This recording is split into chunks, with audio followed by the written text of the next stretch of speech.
महत्वाकांक्षा, प्रबळ इच्छा शक्ती, शौर्य, सामर्थ्य आदी गुणांनी संपन्न समुच्चयाचे संचित घेऊन स्वबळावर स्वसामर्थ्यावर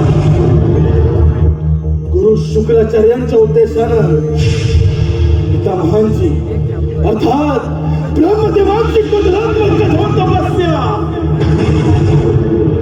तपस्येचे फळ या नरदेहास अजिंक्य असं वरदान प्राप्त झालं. ब्रह्मदेवांचा वरदहस्त या नरदेहाच्या मस्तके.